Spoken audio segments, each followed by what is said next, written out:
Bam, we're live. I said I'd never be late again yesterday, and look, 1 minute late. Good morning, everybody. Chris, good morning, dude. Good morning. Good morning, guys. This is exciting. So great to see you. Fifth edition of the State of the Industry report is in the house. We don't have a hard copy yet, but we have a couple beautiful. We have the PDFs. They're beautiful. I think hard copies have already made it to the Postal Service and are tracking all over the world, going to gym owners. Yep. Thousands of copies have been shipped already. So if you're on the list, you should get one pretty soon. This is last year's edition. Yep. There's nothing like this in the industry. It's such a huge honor to have you on, Chris. I say that with no fluff, with as sincere as I can be. It's really crazy that we've done this. This is either our second or third year in a row where, when it's been launched, you've decided to come on the show and talk about it here first. It's really an honor. I in the shower this morning, as I was like prepping my opening monologue, I was thinking, man, you're the guy. You're the undisputed, most knowledgeable accumulation in a single person and a business for knowledge about small gyms worldwide on all 7 continents and however 200 countries there are on the planet. And you've been extremely generous with all of your data. You always give it up. You have many free books out there for gym owners. There's no one who has your longevity or your success, and there's not even a second place. So, man, thank you. Yeah, I don't think people realize how much you've done for people. I know last year the success rate was 90% of your clients which is the largest gym consulting service in the world. 90% of your clients had an increase in revenue and profit. That's a crazy success rate. Thank you. Every single person we've had on the show who has used your services has given us glowing reports. So thank you. And this year, I called you and said, hey, do you want to do an affiliate video contest? I had no idea how well it was going to do.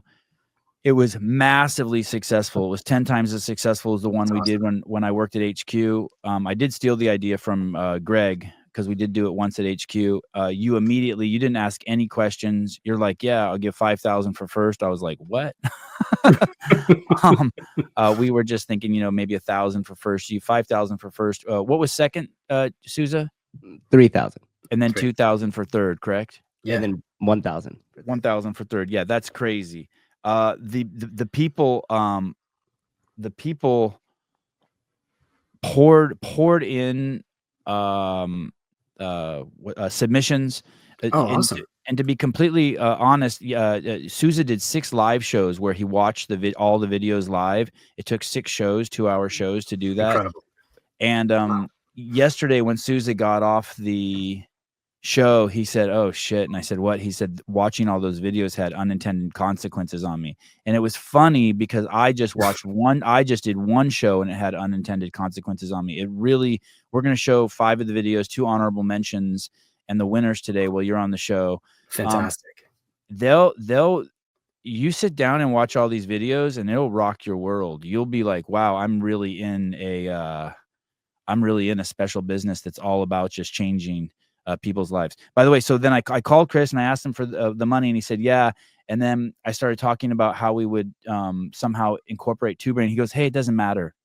He's like, it doesn't matter. This is what I want to do. It's part of my charter to help businesses. However you guys want to integrate TubeBrain, it doesn't matter. I just want to help. I just want to put content out there to drive the gyms. And it's always that easy to work with you. And I really appreciate it. Thanks, man. That was actually inspired by something that you said earlier, which was like, the right thing to do is the right thing to do for CrossFit affiliates, whether we're doing it as CrossFit HQ or whether we're considered outsiders. So I really do think like this is really important, especially for CrossFit affiliates. And so I'm happy to contribute. All the gyms, I know everyone who listens to the show who knows this, but it's always a good reminder. Every time a gym opens up in a community, it is a great asset to any community it lands in. It's basically like you drive by and you see a CrossFit gym and wow, that place is making people better, more confident, kinder, less of a stress on the entire, social infrastructure of a community. It's making people nicer. We all know that when you're more capable, you're more likely to help someone with their groceries. You're more likely to be kind to people. We know that you use less resources at the local hospital. We know you're the person who shovels the snow for your neighbor when you're fit. We know that those people who leave there are in a better mood when they went in. They'll never get the credit they deserve, every single one of these little CrossFit gyms. But watching these videos, you start going, wow, it's the potency of what they contribute to just the global civilization of human beings on the planet it's unexplainable. It's wild. We're in a really good business where we can look our kids in the eye and be like, yeah, we're doing the right thing. Yeah, it's really unmatched. And, I get to see the other side of that, which is people who have entered the career in fitness, whatever transformation they had to change their life, they've entered it with a strong sense of purpose. And nobody expects that they're going to make a lot of money at it. But unfortunately, that's the reason that people quit the industry, is they're not making enough money. And they might give another reason, like, I'm burned out. I just couldn't get help. My spouse didn't support me. It's too stressful, whatever, but it always comes down to money. And that's why every year you get 10,000 new fitness pros and 9,000 leaving. And that's what we're about stopping, because the individual impact of every single one of these gyms is important. And I think we're going to see that probably in the videos today. I'm really thrilled, guys, by the way, that you're surprising me with this part of the show. It's awesome. Dude, the submissions were wild. That's awesome. And by the way, it really, this is crazy to say, it's really not fair to pick a winner. It wasn't. It was we hard. We have to pick one, but there's 20 of you that tied for first. There's 20 of you that tied for second. There's 20 of you that tied for third. The honorable mentions, that were 2 honorable mentions we're going to play today, could have easily have won first place. At some point, it just became like, hey, we just have to pick a winner. And I want to thank Brett out of Salty Hive CrossFit. Yep.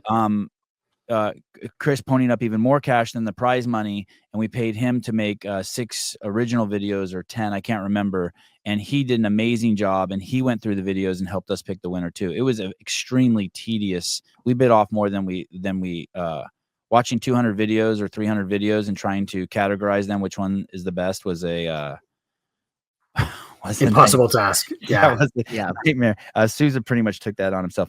Chris, before we get started, I want to ask you a question. Yep. About what's happened here in the United States with American politics.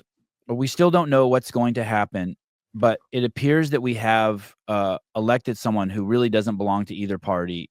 He has much said so on the Joe Rogan podcast, that the only reason why he ran as a Republican was because the system is rigged, so you can only come up through 2 of those ladders, and that he wanted to come in through the Transformation Party. He is surrounded himself by people who are sharing, like the Means brother and sister, RFK, these people, and we know JFK was his uncle was an incredible proponent of fitness and health. He said it was like the singular most important issue in the country, and it never got taken care of. It's just slid down since he was in office. We know that these people are now talking about stuff that we have all had the honor to hear Greg talk about for 15 years. And Greg never thought that we would save everyone or even most people. He just thought, hey, the best we can do is get these 15,000 gyms up on 7 continents, and we can make these little lifeboats, and people who want to take the personal responsibility and accountability and surround themselves by people who want to eat well and move well can have the best life that they can possibly live, right? And one of the cornerstones of his program, or no, sorry, not cornerstone. One of the foundation of his program was don't eat sugar, move and don't eat sugar. Right. Right. So now we have this man who has taken office in the United States and is going to deregulate. Theoretically, he says he's going to deregulate so many things, which could really change the landscape in the whole health industry, right? Dramatically. He's saying all these rules around peptides, or supplements, or herbs and spices, and all of these places that people have been trying to regulate. He's going to open all of those up, and he's going to put a premium on. I think the tagline is "Make America Healthy Again." Wow. And and he brought this guy on stage with him, and this guy has been RFK guy has been a kind of a cornerstone of his campaign as we move forward. Have you thought about the implications it's going to have on businesses here in the United States? If nothing else, inspire more people to think it's safe to maybe open gyms, or have you thought about the implications this is going to have, and then the ripple effect worldwide?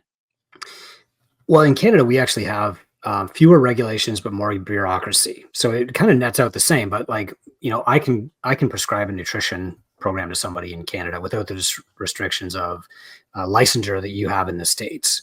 So I do have a little bit more freedom there. My hope would be twofold. That number one, it does result in more gyms, because in this information age, we don't need more books. We don't need AI to tell us what to do. We need a coach to make us do it.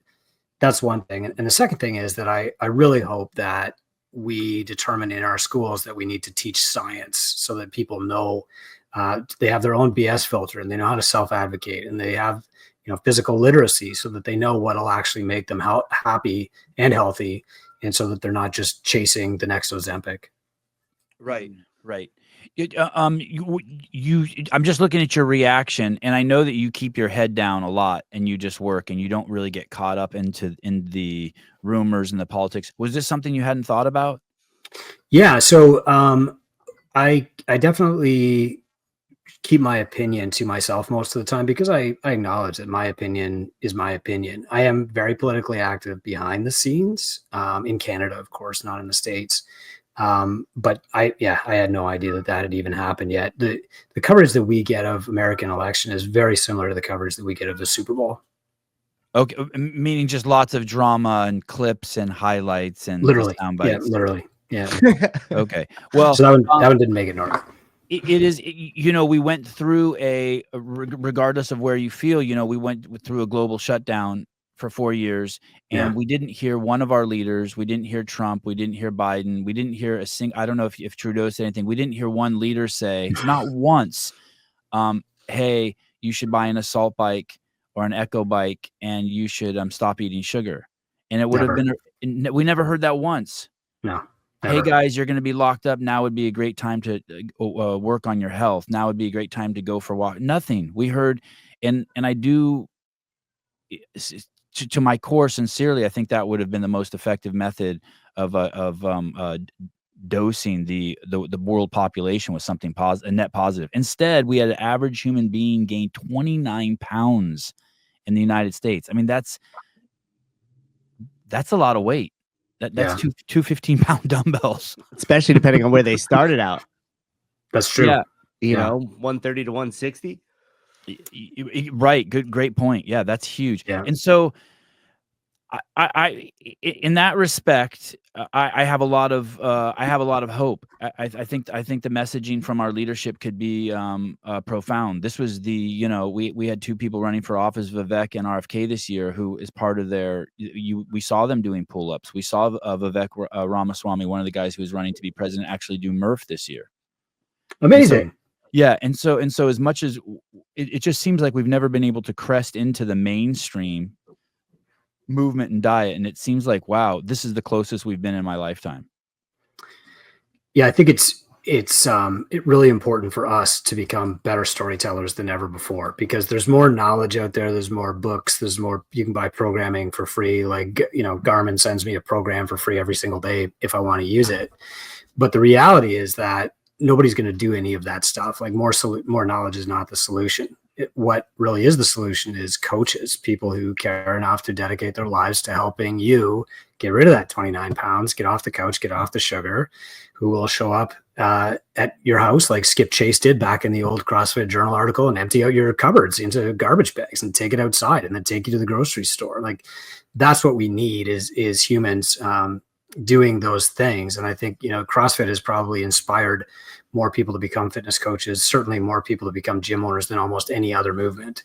That's what's really important. And it's our responsibility as current affiliates, as former affiliates, and as future affiliates to keep telling a better story that draws people to fitness, starting from wherever they are, and then continues fitness for their entire lifetime. It's a heavy responsibility, but nobody else is going to do it. Governments on both sides of the border just missed their best opportunity that they'll have in the next 30 years to do that. It's up to us. Yeah, very well said. It is up to us, and I guess that ties. That's the end of the line there.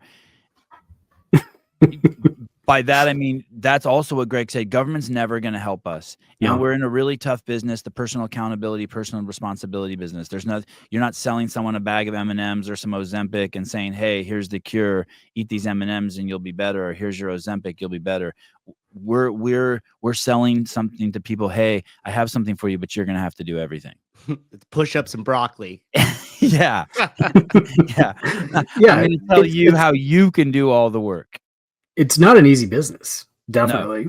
No. But you really have to admire the dedication of the people who want to do it, knowing that, and knowing that most people are not passionate exercisers like they are, and they're really willing to change people's lives. And while we do say to people, nobody is coming to save you, the reality is that there are thousands of people coming to save you, and most of them own gyms. The 5th edition of the State of the Industry Report is finally done. It comes out every year. It's beautiful. The PDF is beautiful, but if you can actually get your hands on the actual hard copy, you'll be very happy. It's obviously a tremendous amount of work. Do you have a summation that you've thought of after looking at this year's largest accumulation of data, statistics, questions? What are your thoughts on the state of the industry? So broadly, gyms are becoming more sustainable, which is great. And so number one, like their prices are going up, especially if you look at like CrossFit gyms. They had to come up. They were a lot of gyms were in a death cycle, and the price was kind of like the plug in the sink for that. Also, a lot of them are actually increasing their client headcount. It's not a lot, but they're not losing more clients than they're gaining anymore. And even last year, most gyms were just kind of like holding steady. Now the average gym is gaining about 3.5 clients a month. Wow. And which is really great, right? They're really having an impact. And if they stay focused on that and don't get overly optimistic, that's great, especially when you consider that a lot of people believe that we're in a recession right now. Like they're curbing their spending habits. Maybe they're not going into debt. It's good that the fitness industry is like actually rising, and that's lifting all boats a little bit. It's a mistake to believe like I am good at business because I'm successful in 2024 until you've been through another 2021. You can't say that, but there's lots of reasons to be optimistic, which is awesome. The other big change that really thrilled me this year is that gyms are keeping clients around longer. So if you want to measure your impact that you're truly having, it's not how many people come in the door and do a trial workout or whatever. It's how many people stay. That's how you measure your impact. And so at our gym, we said we're going to measure our impact in this community in 4 ways. Like, do people stay for at least 2 years? Page 32. Thank you. Yeah, that's the retention metric for sure. Yeah. Do people reach the goal that they said they had when they came in? That's another one. A third one is like, when they leave our gym, are they quitting fitness or are they just quitting Catalyst? Because if they go on to do triathlons and stuff, that's totally fine with me. Mission accomplished. And the fourth thing is like, have they had a meaningful life-changing experience? Have they kicked, metformin or whatever, another medication? Have they met the person who's going to become their spouse? Like, so if any one of these 4 things are true, to me, I've achieved my mission with that individual client. And what we see in the state of the industry this year is that gyms are keeping clients longer. The first year that we did this, they were keeping clients for about 8 months. That's not long enough to change their lives. Then the number went up to about 11 months, 13. And now what we finally see is that a lot of gyms are able to keep clients for 17 months, which is absolutely fantastic. Like we're getting closer. It's not enough. But like the top gyms in the world are keeping people for just over 2 years. If you've got somebody working out 3 times a week, maybe doing a couple of no sugar challenges in your gym, and they're still there in 2 years, you've changed their life. 8 months to 11 months, 13 months to 17 months. And you're seeing gyms with retention as high as 2 years. Yeah. Yeah. So the things that you really like about the state of the industry is increased number of clients from last year. Yep. Increased memberships, meaning people are paying a little bit more money for their memberships, which is good for the gym owners with inflation, and retention. Yep. Those are my big three. And if those are the three key things that we measure in a gym's health and they're all on the rise, I'm happy. Now, ultimately, what really makes a difference is how much the gym owner takes home from the gym, because there's lots of gyms out there, 300, 400 members, the gym owner's not making a cent. That gym is not sustainable. The gym owner's going to have to go get a job selling real estate. What it all comes down to is like the owner has to make money. But if they've got more members, the members are paying more, and the members are staying around a long time, they've got the building blocks to do that. And I'm guessing the more involved the gym owner, some of these things breed more success. So if you have clients that are there longer, you're going to get a better community at your gym. If the gym owner can make more money, he can be there longer, and he can make the gym nicer and be more attentive to it. So a lot of these things are just, as they get better, they breed more success on top of themselves. Yeah, years ago in this conversation with Greg, I said, are you worried about these gyms that are quitting? And he said, no, like what should happen is when one gym fails, the clients from that gym go to a better, more successful gym. And the coaches go to the better, more successful gym because now they can get a better job. And the owner of the better, more successful gym becomes bigger and better and more successful and can open up more gyms. And what we've seen in our program, is like the top 100 gyms in Two Brain are the ones who are most likely to open up a second location, third location, or a bigger location and actually be successful. And if we really empower those people, they are the ones that are at kind of the spearhead of the industry, and they're the ones that are going to pull the rest of us along with them. God, I like that. Let's talk about something sad a little bit. I could see all of these metrics moving north, increase the number of clients, increase the cost of membership, and increase in retention. If on the other hand, on the negative side, we had more gym closures, right? Yeah. So if we're losing gyms, theoretically, that would make it so other gyms would grow. Are we at a all-time low of CrossFit gyms, but let's say boutique gyms? I don't know what the phrase you use in general. No, It appears, I looked at the CrossFit affiliate map yesterday, and it looks like there's 10,163 affiliates. Now that's the lowest it's been in a very long time, but that doesn't mean those gyms have closed. What that means is that maybe they've de-affiliated, or maybe they're something else. They've merged, maybe they've been bought up by another gym.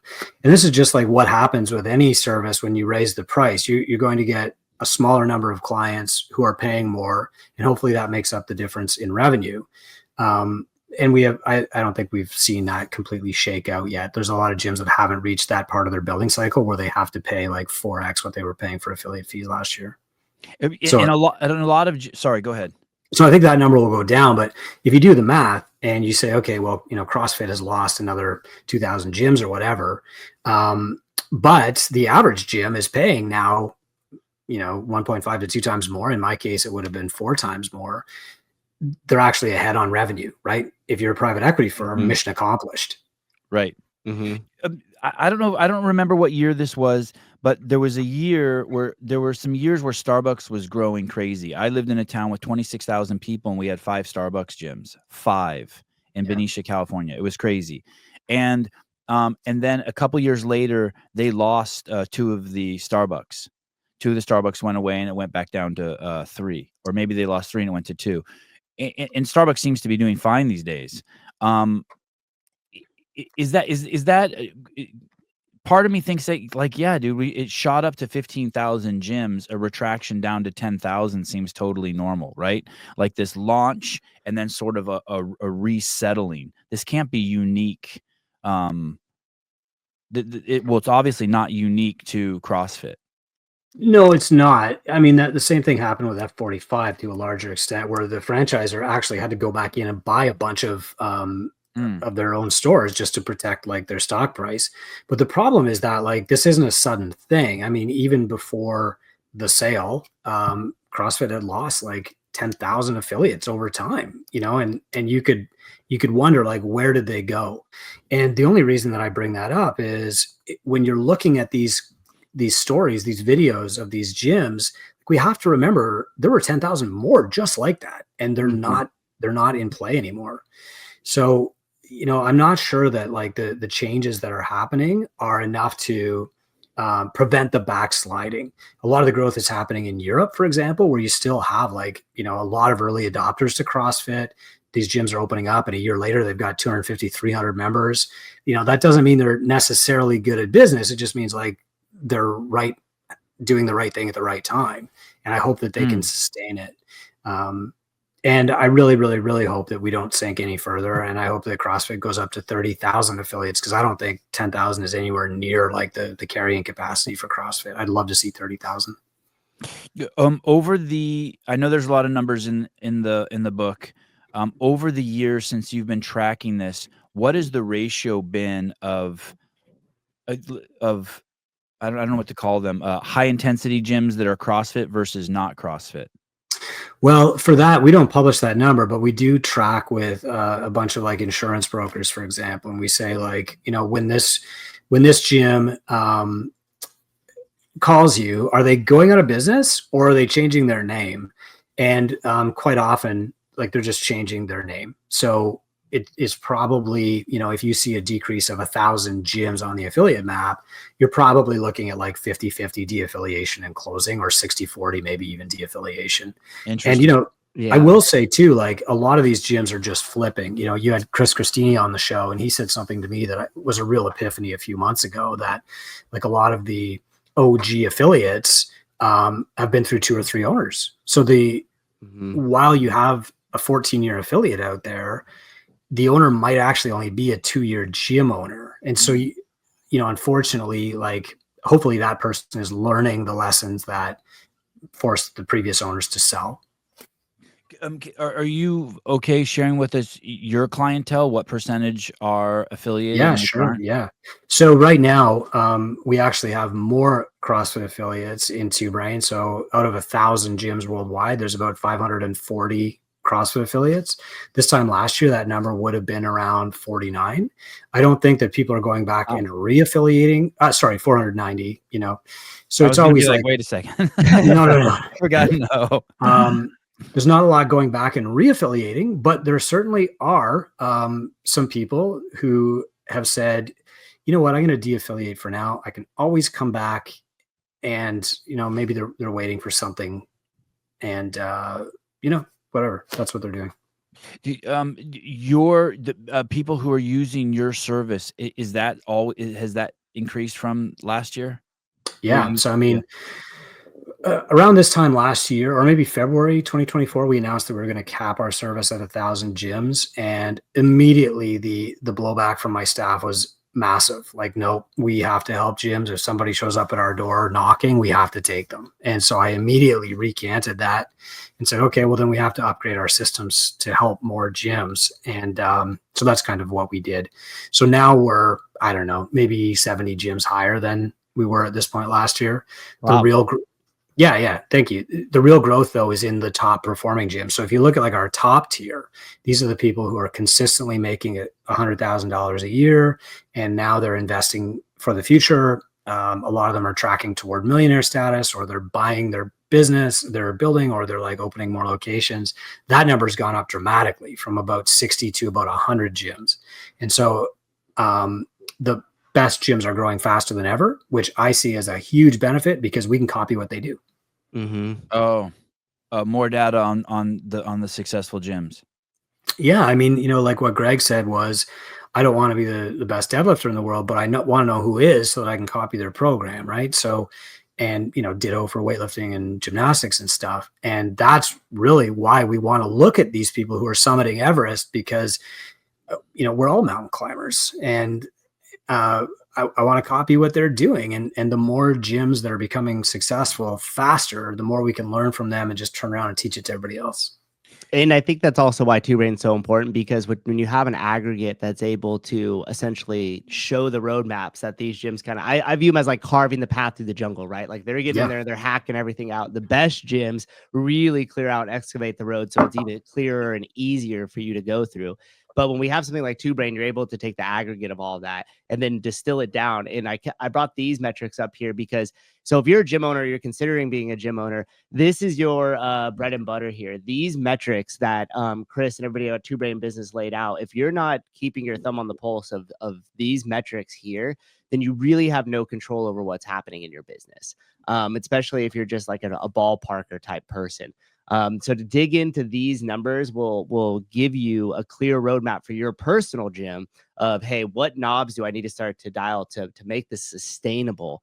The other question I got for you, Chris, here is in terms of and Sevan, I don't know if you had a plan with this. Forgive me if I'm jumping around. No, please go. I'm writing down my questions so I won't forget them. Okay, awesome. In terms of the demographics, as far as like the average age goer of the gym. Yeah. Have you seen anything interesting there? Because one of the things that I know with talking with a lot of gym owners, and then something I'm feeling myself, is it seems like there's less of these young 20-somethings that are showing up to the gyms and being dedicated, which has had some sort of strain on being able to elevate them to potentially part-time coaches or getting new people into the field. It's a good seeing one. anything around there? Yeah, what I see is like massive opportunity. So if I'm looking at like US data, gym client demographics, which is on page 16 of the guide, what I see is like 32% of the people in your gym are age 31 to 40. So, you know, my big mistake when I started my gym was thinking that all my clients were going to be just like me. You know, I thought, and this was 2008 when I started my CrossFit gym. I'd already owned a personal training studio for a few years and been a trainer for years before that. You know, I still lived under the assumption that everybody was going to be just like me. They wanted to come in, do a crazy hard workout, throw up, fall in love, compete at the CrossFit sectional event in Toronto. Like that's what I thought everybody was going to be. And what I gradually learned is like, not only are most clients nothing like that, but I'm my own worst client. Like the people who were the most like me were probably the worst clients to have, like because I was broke, you know, and I wanted to stay in the gym for 2 hours a day. And like, I did not want to clean up my chalk and all that stuff.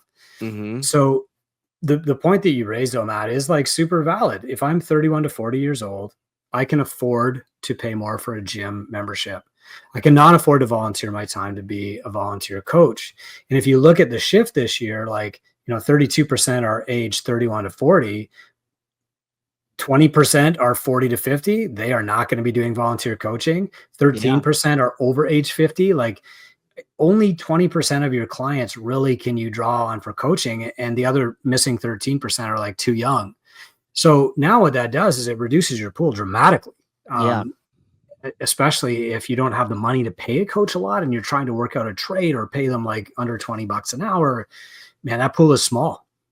Yeah. And because that's one thing that I just found interesting. I wonder if back in more of the early adopter days, like the 2011 to 2013, let's say that time frame, like I wonder how much more of a percentage would have skewed just a little younger. Because when I first started, we opened the affiliate 2013.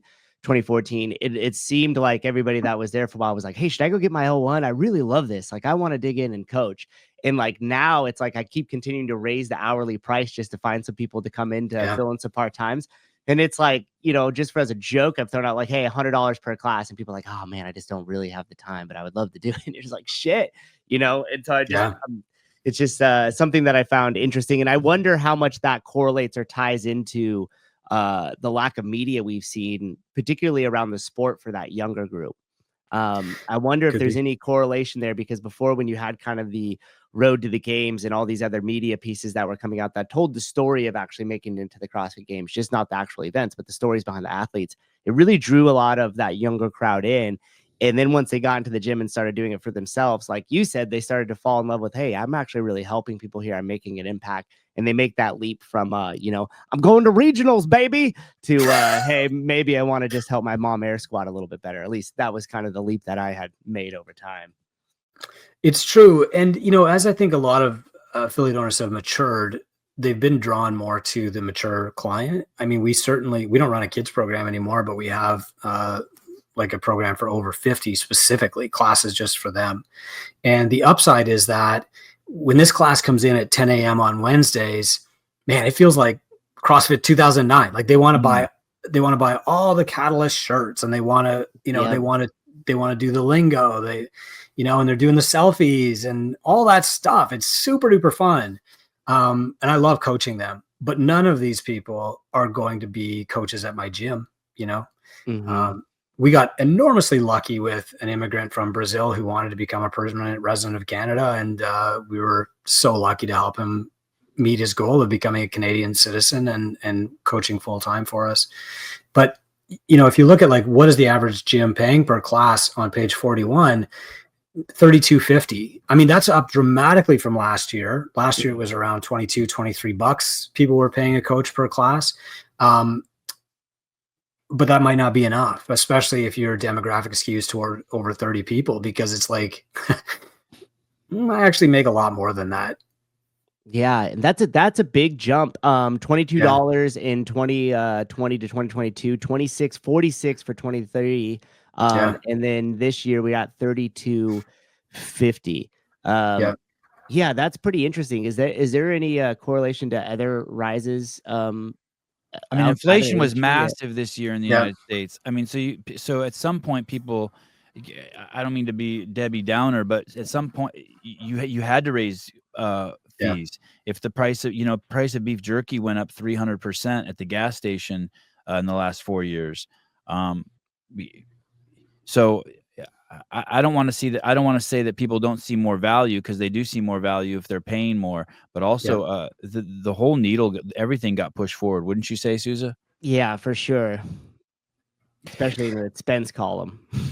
I want to say this really quick. If you filled out the survey this year for Two Brain Business that made up this state of the 5th edition of the State of the Industry report, you have a link in your inbox right now where you can get a copy of this. And I believe we also have a link that we will put in the show notes so anyone can click it. I believe Mike Workington, the great Mike Workington, gave that to us.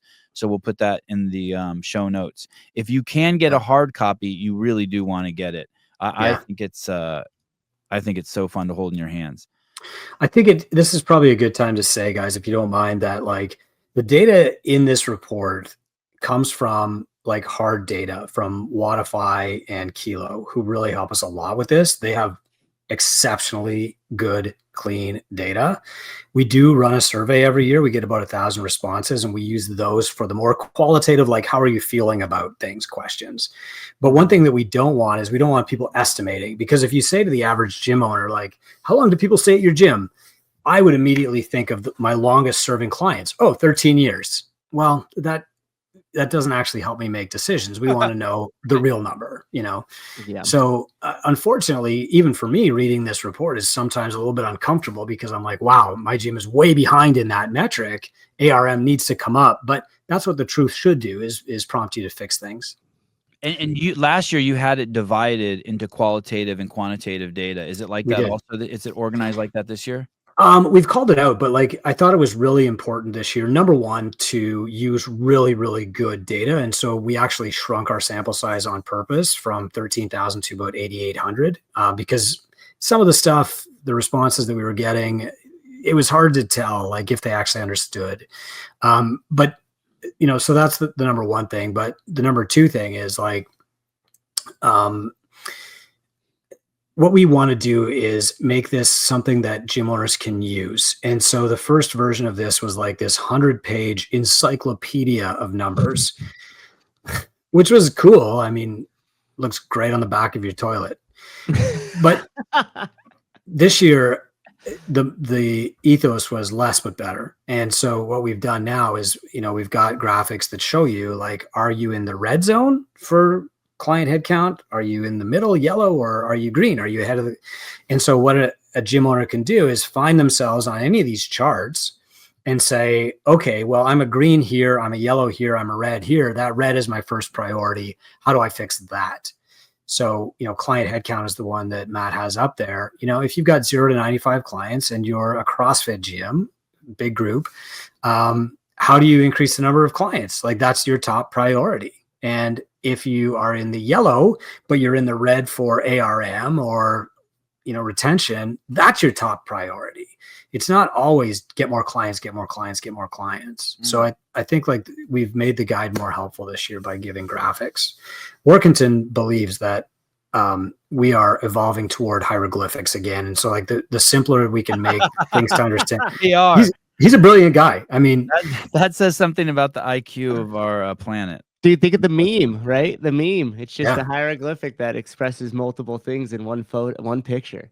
Yeah, exactly. So it's, that's good. It's so hard to make things that clear. I think it's a mark of genius. Workington is great at that. Greg Glassman was great at that. And I appreciate their help because I'm not. Look at that, Mike. You get thrown in the same bucket as Greg. That's not bad. Okay. Last year on page 58, there was a question. It said CrossFit approval. And I'll show you the page really quick before I read to it.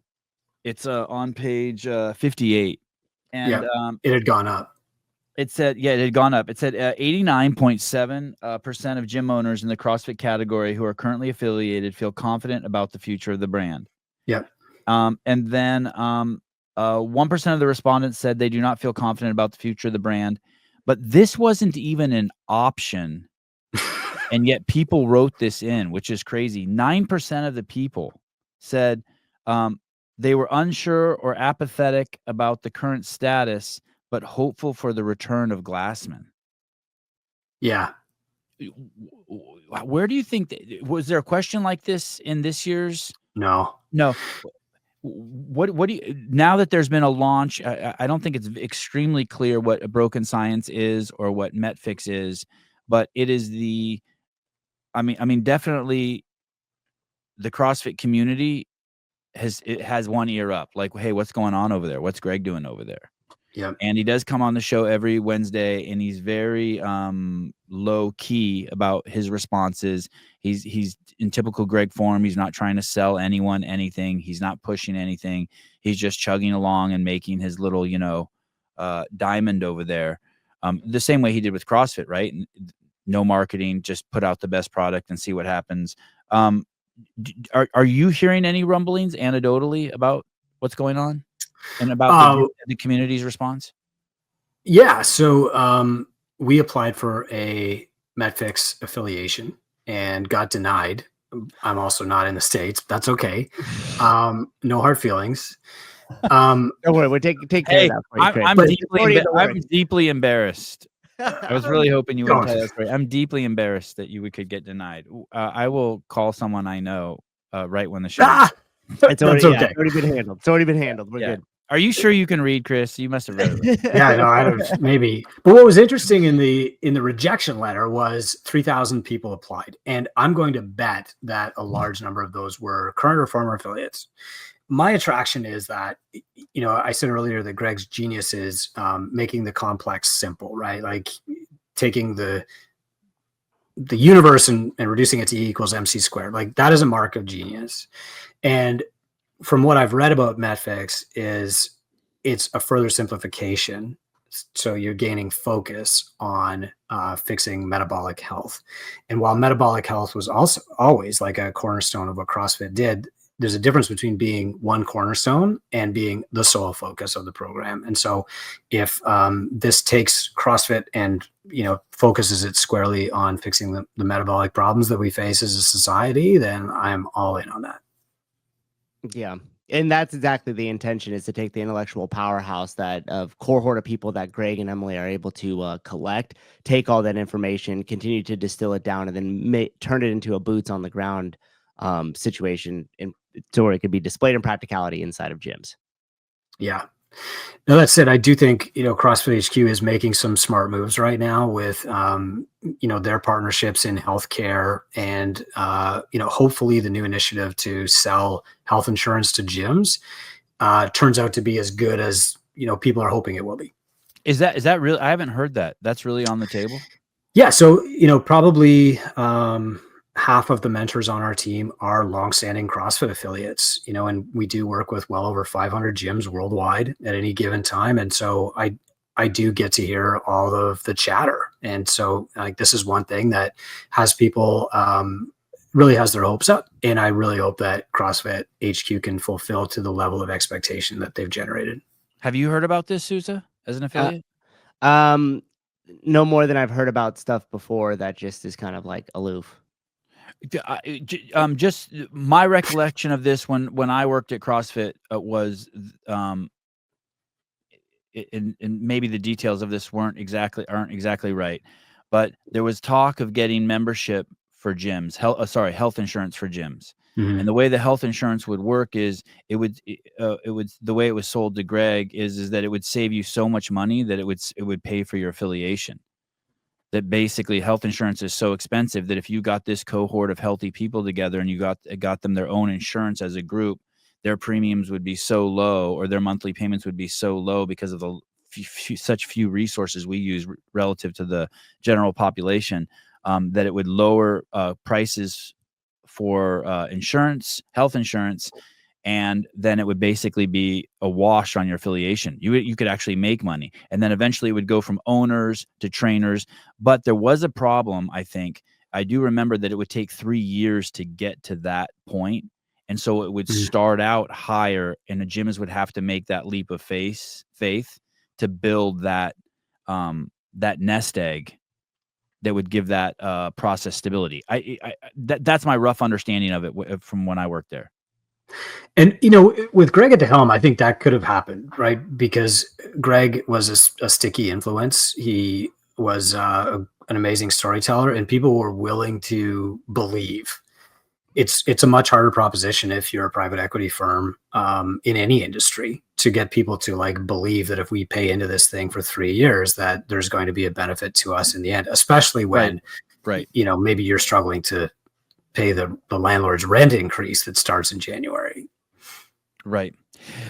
Chris, going back to the state of the industry, are there any correlates that stood out to you that are outside the control of gym owners that you're like, hey, if you're going to set yourself up for success, like gyms that open at 2,000 square feet seem to succeed 80% more, or gyms that open in epicenters with population densities at a higher level or a lesser level, or if you open a gym like 10 miles away, or it could be even contrary to conventional thought. If you open a gym within a mile of another gym, you're more likely to be successful. Was there anything that stood out to you that you were like, ooh, that's an interesting metric? It's not in anyone's real control, but that's a valuable one. Well, I think a lot of it is having a plan. So certainly you can be successful in downtown Manhattan. You can be successful in a town with 300 people. You can do either of those things, but you have to be aware of the market and actually have a plan for it. So I think, that's one thing. And then there were actually some other things too in the report that are largely beyond like the affiliate's control, but they're not beyond the affiliate's control to deal with them. So for example, right now, a lot of people are facing rent increases. And as a landlord with some commercial buildings, I understand, like a lot of us couldn't increase the rent for the last few years, and we sustained losses because we were paying mortgages and stuff, and we were locked down, in Canada for like 2 years. And now we have to recover that, right? And so we're raising rates, and a lot of gym owners now are saying, my landlord's raising my rent by $1,000. Okay, you really can't control that. Maybe you can negotiate a little bit. What you can control is your ability to handle that. So if you are profitable, that $1,000 a month raise, that stinks, but you can handle it. If you're not profitable or you're barely profitable, that $1,000 is going to put you out of business. And so it's really incumbent on all of us to run these successful businesses that are resilient, even anti-fragile to these things that we can't control. And I think like that's where Two Brain has probably been the most successful, is when these things come up. CrossFit's raising affiliation fees. Well, that stinks, but we got this. The landlord is raising the rent. Oh, that stinks, but we got this. That's where I'm most proud is when our community handles things that way. Unfortunately, like if you don't have a plan to handle that, if you're mostly volunteering, if you've got 10 shareholders, you're pretty fragile, and any one of those things could kill you. And that's a shame. And do you think that is the biggest? I mean, I've heard this come from HQ, and I do happen to agree with them, is the fact that they were saying a lot of the, forcing of that hand of like, okay, well, this was the straw that broke the camel's back. We are going to close down now, or, we are going to try to sell the gym. is happening through like rent increases and different things like that. Have you been hearing that as well too, as like the number one reason for gyms closing the doors?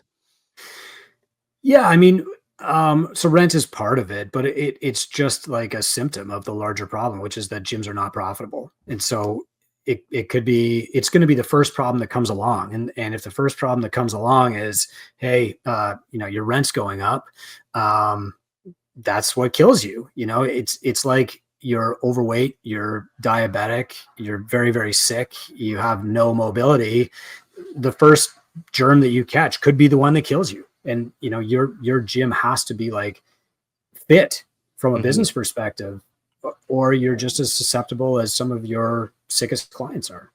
And so you're saying that having access to a real estate agent might not fix that problem? I don't know. I think I'm getting set up for a story here. No, that was it. Just a joke at the end. I mean, this is an example that like people, they point to wealthy people and they say, oh, the rich keep getting richer, but that's not it. Rich people aren't greedy. They just have a plan. So for example, I own the building that my gym is in. Well, that was great for me and my family as kind of like a retirement move, but it's also an amazing hedge because I've owned that building now for a decade and any other landlord would have raised the rent 3 times. Right? I don't have to. Yeah.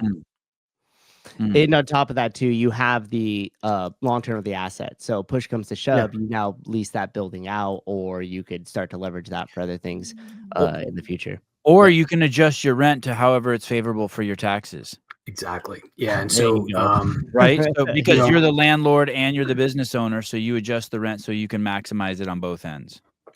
Yeah. So for example, we just discovered a tax I didn't know existed. And it was that if you're paying more than $1 million in payroll a year, there's this bonus fun little tax, just a fun one of an extra 2% on every dollar just because you're successful. So you're punished. You're punished. I just want to say it. So you're punished for running a large business.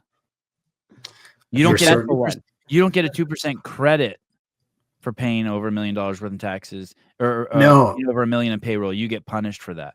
Yeah, and this is not a tax on my profitability. It's a tax on my payroll. So I'm actually punished for hiring more people. Right. So you're incentivized to fire people. It was like that at CrossFit, I remember. Yeah, there was one point where there were 3 people who on the payroll we didn't have a job for, and Greg was like, keep them. And then the accountants are like, hey, those 3 people, we're going to get sued because you can't do this, this, and this with those 3 people. And he's like, Greg's like, that only hurts those people. They're like, it's just the way the law, it's set up in California, the way the taxes are set up. Yeah. Crazy. I mean, sorry, go ahead. Knowledge of taxes is probably the best, fastest path to more profitability. Is like you have to have a strategy for this. And back to the building, like that was part of my tax strategy for many, many years, was that excess profits just got pumped into the asset faster. And tax law in Canada is even more convoluted than tax law in the States. But again, nobody's coming to save you. You got to figure this stuff out. Yeah. Hey, so people think about that. That's there's 1,000 things like that, but that's when the media says, when you hear a politician say he's going to lower corporate taxes, and people say, "Hey, you're only helping the rich." There's an example right there where you're only hurting the middle class and the poor. Because if Chris's payroll is $1 million dollars and $1,600,000, he's not going to. All he's going to do is just cut that $600. And if he stays over that $1 million mark, he's going to have to pay an extra 2%. The wisdom is to fire an employee. Nobody's watching that. Not to pay, but it's the truth. It's not to pay that. I mean, if you're just barely over that $1 million, there's no fucking point in helping the people around you when it's going to hurt everyone else on your team, because you're going to have to pay an extra $20,000 a year in taxes. It's insane. I don't know how this stuff happens where we incentivize people for their or de-incentivize people. We punish people for their success. It's wild. In what we saw in Canada, especially Ontario, in the last 5 years, is that the minimum wage has gone up from $14.60 to close to $18 now. And so what that's meant is that, there's a lot of people working in gyms for $18 a class. Well, those people are not going to be happy working for minimum wage anymore. So it pushes everything up. And so the gym owner has all these extra costs going on. They've got inflation going on. They've got these extra taxes going on. If you're still running the same rates that you were 5 years ago, like you're losing ground. And unfortunately, that could be the thing that kills you. I signed up for it. I don't know what it is, and someone from Two Brain called me immediately. They're on it. Awesome. Hey, we've had probably, I don't know, I'm making this up, 20 to 40 affiliate owners who've all used Two Brain, and every single one of them, there's a question I ask somewhere in there is, do you wish you would have signed up before you opened the gym? And all of them say yes.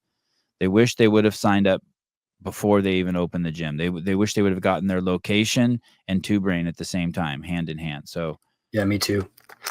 Can I just comment on that caller, that poster there? So one of the interesting things that you'll see in the state of the industry. Yeah. Thanks, CK Kevin. One of the things you'll see is like the average response time. There it is right there. Matt knew where I was going. So this was a shocking stat to me. So 14.4% of gyms admit to never even returning a phone call from somebody that's interested. So let's just like put this in perspective here, right? This person has said, I've had it. I'm fed up. I need to change my life. What are my options? Okay, I'm going to call this gym.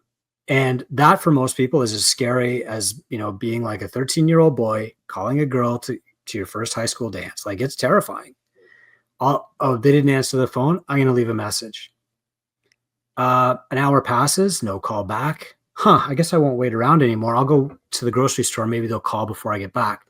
Haven't called by the next morning. Haven't called by the next day. And they never call you. What message is that person getting? They're getting the message, F off, we don't want you. You don't fit here. You don't belong. Yep. It's not just like, oh, well, they must be really busy. It's no, they've turned their back on me. And for a lot of those people, they've had the experience of somebody turning their back on them earlier in their life, and you've just done it to them too. Mm-hmm. And so when somebody contacts you, it is important that you extend your hand right away and say, welcome, we've got you. Mm-hmm. Imagine you're in line at Starbucks and, Matt's got a cool shirt on. It says Phoenix. He told me it was from this cool gym, but my watch is also called Phoenix, spelled with an F. And I tap you on the shoulder. I'm like, oh man, that's such a cool t-shirt. And instead of turning to talk to me, you turn the other way and you obviously don't want to have a conversation. How do I feel? And that's exactly how people feel when they call your gym and you don't respond. Chris, it's totally that works in all the businesses, right? So but you're at a coffee shop and you order, and if every 2 minutes the barista looks up at you and goes, I see you. That's all they have to say. Yeah. Or they say, what was your drink? And you tell them, be like, okay, I see it's in the line. I'm so sorry. We're really busy. You'll let them, if you wait 20 minutes for coffee, you'd be furious. But if they look at you and acknowledge you 3 times in that 20 minutes, you're cool as shit. You're just over there fooling around on your phone. They're busy. You get a little empathy and compassion for them. It's crazy how little it takes to settle someone down. So little. Yeah. I mean, when we travel with our Tinker group, there's 100 of the top gym owners in the world in this group, and we all go for coffee together in the morning. Yeah. And so we'll walk up to some local cafe, 5 minutes to 7, we're knocking on the door and the staff just goes, oh shit. But, right. But like the first thing that we do, the good cafes, they'll come out and be like, hey guys, there's a lot of you. We're going to do whatever we can. And we're like, yeah, cool. Yep. And, from there, it's all good. But there is another number there that I'd really like to talk about too. And that's like the average wage. Okay. So I just got a text from somebody who's really kind of an idol to me. Let's call him Bill H. And he's like, the industry average for, is that too obvious? No, I don't even know what you're talking about. I was laughing at some meme someone sent me. Okay, good. I wasn't even listening to you. So the average industry income is around $30,000 a year for a coach, right? And like that's abysmally low. That's way too low, but it's actually coming up. And so when we started doing this, the average income for a coach at a CrossFit gym, if you looked on like Glassdoor or whatever, was around $23,000 a year. So in the last 5 years, that's come up to 30. Fantastic news for the coaches. We're not there yet. That needs to come up even higher because this is a profession. That might be a challenge for the owners. If you're having trouble retaining coaches, well, you probably need to raise your rates. It's not a marketing problem because you need to pay these coaches. I don't know about you, Matt, but like the reason I founded my gym was I wasn't making enough working for somebody else. And I said, I've got a wife and a brand new baby and a house. I've got to go start my gym. Like gym owners are all millionaires. I have no choice. And, you know, I really think like it's important that you have to be able to pay your staff a good amount of money. And that means you have to be more profitable. Yeah. So, And there's two things I would like to piggyback on this. Sorry for the scrolling, you guys, if you see this as you're good. You're good. It's a lot of pages. It's good. But I just wanted to just kind of highlight Chris's point there. So if we go back to the lead time response, right? So if you just take, so let's just look here in big group, right? So we have 15%, almost 16% got no call back at all. That was just what you were talking about, Chris. Another 6% of that got it in the same week. So if you were to take those two right away, you could say that you could probably increase your revenue by 22% if you just picked up the phone and called faster. Because some of those people probably aren't even coming in or aren't even getting contact. And you have to, as the gym owner, assume that every single person that's calling is going to be your next 10-year member on the other end of that line. Right? Because if you knew, and then this is why length of engagement is important, because if I knew that if I picked up the phone, had a great conversation with that person, got them in, started helping them out, started helping them achieve their goals and making their life better around them, I could now say, hey, this and the average for us is like 3 years and 3 months. And so it's like, if I could get that person in and we could start to deliver some results for them and get them integrated into our community, chances are I'm going to have them for the next 3 years. Right. And so I just wanted to point that out because there's nothing more under your control that's even easier than just picking up the phone and making a call back, especially if you could stay in the under an hour or 1 to 3 hours. I mean, I heard this phrase, I forget where it is, but it's money loves speed and wealth loves time. And the quicker I can get those calls and get my people in for the no sweat and get them into a trial class or get them into a startup or whatever it is that I do, the faster I'm going to start turning those potential clients into dollars for me, which is going to be really important into being able to pay my staff a livable wage. Like we made that effort. I made that effort here about a year ago to bring in a GM and to give him something that he could actually live off of, pay rent in California, you know, have some groceries, hell, maybe even go out to dinner on a weekend. If we get crazy, I don't know. But in order to do that, you have to have some sort of game plan. And even if you invest, like we use Gym Lead Machine with Kilo, and even that small investment, like if you look at the percentage that I just said, and you had some sort of software that was able to have some sort of automation to deliver right away for your people that are coming in, that helps a ton. You know that they got handled. You know that they're going down your client journey system. And you're able to field those a lot easier. And if you paid, you know, $300, $400 a month for one of those, but you captured part of that 22% that is just going out the door because you're simply not contacting them, that's a huge turnaround. And so having that game plan is really important. But I think us as an industry too, we just have to continue to move towards being professional so we could professionalize the trainer and pay them livable wages. Professional and what's crazy is when you think of professional, you think of less personalization, but even more personalization. By that I mean more like customer to owner contact. Those stats are actually, I'm going to suggest that you just showed, are way worse than they show. And here's the reason. If I call a gym if I call a gym and I want to sign up, if you don't call me back within 15 minutes, I may have gotten cold feet and got scared. I may have found somewhere else. I may have already be like at the donut shop with my friends. I may have already taken off to the bar. So I'm guessing that each second you wait that you don't call them, it actually gets worse and worse and worse. And these numbers are shocking. It almost makes you think to some point they want to fail if you're not calling people back or you don't have a method in answering your phone. Yeah. And automating it is huge. We made this joke that like it was like, hey, text them enough to where they like tell you to stop. Like, let's see what happens on the other end of that, right?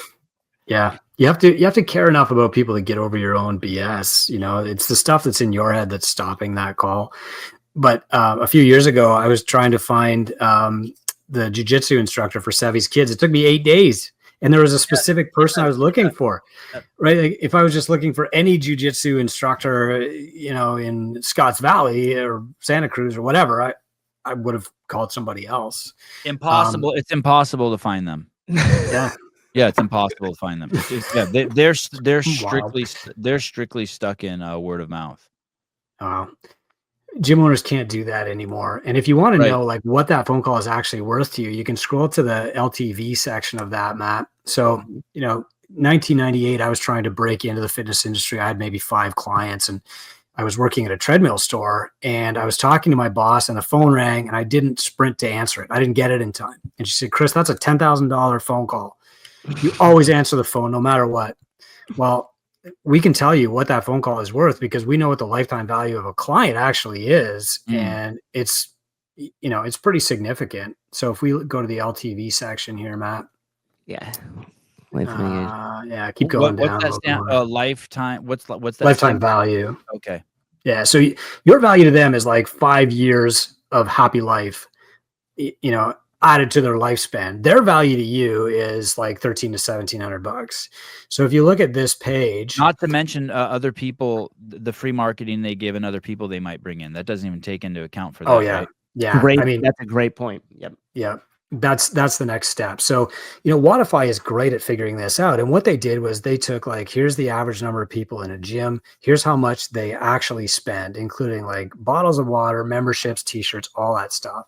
And what you'll see there is the US, the average client is worth about $1,380. Now this is all in USD, like we convert everything, but, that tells you like the average client in the US is actually more valuable than any other place on earth. They stick around longer and they pay a little bit more. And so if you're a US based gym and you're not calling this person, you're saying that $1,300 doesn't matter to me, let alone that life doesn't matter enough to me to call back. So, I mean, if you're busy, you're out with your kids, it's 5 p.m. on a Friday. Okay. Maybe you're not going to call them right away. I get it. It's 8 p.m. You're unwinding. Send them a text. Can I call you in the morning? Like pretend it's somebody that you already know and care about and just treat them like a human.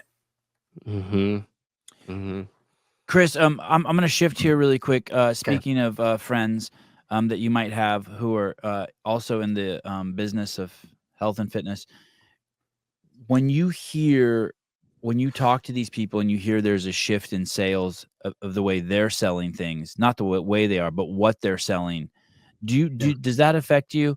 Because there was a time, and you're closer to Bill than I am, but there was a time when every Tom, Dick, and Harry was buying a barbell and a set of rings. And I'm sure that the perspective that Rogue has on the industry is quite unique and very valuable, right? Because if they're all of a sudden selling lat pull down machines, they know there's been a shift. Do you talk to him about that so that gyms can maybe accommodate with different kinds of trends with equipment? Yeah. So I could never speak for Bill. Bill is a genius. Right. But I did get to spend a couple of days at Rogue a couple months ago. Bill was kind enough to host our top level gyms and our mentor team for a few days. And I spent a couple of hours sitting and talking to him. And I learned a ton. I mean, first, the flight to visit Bill in Columbus was insightful because I used to walk through the Detroit airport and I'd run into maybe 3 to 5 people wearing a CrossFit shirt, right? And if there was an opportunity, I'd say hi. This time I ran into 3 people wearing a Rogue shirt. Yep. That was very telling. Yep. I see Rogue shirts all over popular media, football game. Now you see that stuff everywhere. Literally a Rogue shirt on underneath here. Yeah. So that was interesting, but also, we're sitting there and I'm looking at his machines and like, okay, there's a lot of lat pull downs here. And to me, it just makes sense because, at my gym, we have a lat pull down. I think that the best scale for somebody who wants to get a pull up is okay, like a prone row in the rings. But before that, the most obvious scale is a lat pulled down. So we use that type of equipment. The Rogue stuff is absolutely gorgeous. And it's no surprise that he's selling more stuff to in-home users now than ever before because it's over-engineered. It's not like the old Life Fitness thing where you had the 3-inch pulley. Oh, I didn't even think of that. So you're saying that's another component to the trend. You're saying it's like sales to gyms versus individuals. also. I mean, he does both. I mean, Right. he does amazing things, and it's inspiring just going to the factory. If you're anywhere near Columbus, like, you've got to go. But that's another trend he has access to, say, because he's seen the percentage over the years of sales to gyms versus sales to individuals. I didn't even think of that distinction. That's all I was saying. They might be the biggest fitness manufacturer in the world right now. I'm not sure, but it wouldn't surprise me. I mean, just walking through his warehouse. But what's really profound is that, where in the past a Life Fitness or a Cybex would have been selling like a recumbent bike in the house, all these people are buying power cages, bumper plates, pull-up bars. That's insane. And like, no matter what happens to CrossFit in the future, CrossFit can hold its head up high and say, that is the effect that we've had on the industry. Right. The gyms are amazing. The people who come to the games are incredible, all that stuff. But the average person in their average house is getting a rig from Rogue. Like, that didn't happen without CrossFit. Right. Mm-hmm. That's amazing. And yeah, that stuff is just so gorgeous. I want to own all of it. Yeah, it's great. I get so many I see this pop up on my Instagram so much now that it's clear, and I used to never see this stuff ever. Yep. It was all just, ropes and rings and, tape and chalk, but now look at this thing. Do you think we're going to see a trend to seeing more of this stuff in CrossFit gyms? Yeah, I hope so, because this is familiar equipment. It's something that people are used to seeing in commercial gyms. And I think, we've gone from the days when you've got these early adopters and, people want to jump in and throw up and rip their hands in their first workout, right? Now you kind of have to ease them into it. And so if you start with, here's what you know how to use. The reason that most commercial gyms have lat pull downs and just lots of machines and no free weights is because a newcomer walking into the gym can stand there for 2 minutes and know exactly what to do and not feel dumb. And this has always been a challenge, and this is why we meet with people one-on-one before they start with our gym, is so that we can explain, where's all the equipment? Like, what's that box for? What is that rope? The first woman that ever walked into my gym, her name is Tiffany. The first thing she sees is this power cage, and I've got chains draped over the end of the barbells. And I could say her last name. I still remember this vividly. She goes, "What the fuck is that?" Turns around and walks out. And I never saw her again, right? But if you've got Rogue equipment with lat pull downs on it, people are going to say, okay, I kind of get it. And if they see other people doing things that they think they can do, they'll say, maybe this is for me, So I love it. I think it's so important. Yeah, and I just think that when Bill Katie brings something like this to market, like, the attention to detail there is so great. I mean, look at the ability to raise up and down. They have that little notch cut out so you could see which number it's on, so you can make it easier to like match them up and like those type of things like that. And I guarantee you, I've never used one of those Rogue pulley systems before. But I bet you that thing is smooth and works really well relative to the Life Core traditional ones that you would see inside of a Globo gym. So I think it's great too, because I wouldn't be surprised if we started seeing those racks and stuff in more and more of that type of setting, which would be great for Rogue. But I wonder how much of that, if you look at like the sales versus individual garage versus gyms and stuff, you might it's kind of interesting to compare, because as a gym, you couldn't necessarily, like, I couldn't buy one of those because with the class size that I have ranging from anywhere from 8 to 25, it's like, how many of those would I need? And what would I think those are expensive. I think those are like 10 grand. Yeah, dude. Exactly. Loaded. Yeah, exactly. So I still think that if you're a gym and everything else, you'll probably still be getting more economically available equipment that you could use across multiple people at one time. So I'm very curious as to why they've seen a lot more of these pulley cells and which type of people they're selling them to. I think word has spread. I mean, these guys are Rogues in hospitals, they're in universities, they're on cruise ships, they're everywhere that the average person goes. And this can only help CrossFit gyms too, right? Like, oh, I was on this cruise ship and I did this thing and it said Rogue on it. Now here I am, and there's that Rogue thing again. You know, I think that's good for gyms. Like, there's always been press about how much Rogue benefited from CrossFit, and Bill, I think, is going to be the first to say that. But the reality is that CrossFit has benefited even more from Rogue and continues to benefit from everything that Rogue does, even just from having this guy in the ecosystem. And yeah, that's it. Yeah. And it's, I mean, think about it. Before Rogue, right? Like I still was in that transition phase where like half of my pull-up bars were the galvanized plumbing piping. Yes, sir. And then like the other one was that first freestanding Rogue rig, right? And it was the first time that all that stuff was available in one place. And without having that underlying support for the ecosystem of affiliates, there's no way that growth would have been possible. Because you just wouldn't have had the access for equipment to serve all your members, right? Like it just wasn't there before. And so, yeah, they've made just an incredible contribution to the space. Did you ride one of the bikes when you were there, Chris? No, there were two up in Bill and Katie's offices, but I should have tried driving it down the stairs or something. But, you know, I'll say, I know like there's a lot of people who listen to this show who are kind of CrossFit OG. If you go to a Rogue Invitational event, and they just had theirs in Scotland, Aberdeen last weekend. Did you go? No, it's my son's birthday. We sent a team. They had an amazing time. But it feels like so you did go. Two Brain. I mean, you didn't go. Two Brain went. Okay. Yeah. Oh yeah, man. We were so thrilled to do anything with Rogue, but it feels like CrossFit 2014. You know, at a Rogue event. And I loved it. And when I went last year in Austin, I just felt like, okay, the movement is alive and well. It will carry on, you know, no matter what private equity is doing. They had just announced the rate increase and stuff. And no matter, you know, who the owner of CrossFit is, who holds the CrossFit baseball card, like the method will survive, the ethos will survive, the community is going to be alive and strong. And I just felt like a rededicated self with purpose to serving that community and helping, you know, from where we are. And even if CrossFit HQ wants to push Two Brain to the outside, that's fine. It doesn't matter, you know. Is that happening? Oh, that's been happening for 10 years. I'm just used to it. That's fine. Oh. No. It's your homeostatus. But we're better there, right? Because like if you work for HQ, you can't say, hey, the emperor is not wearing any clothes. We sit in this like very privileged position where I get to be friends with people like you.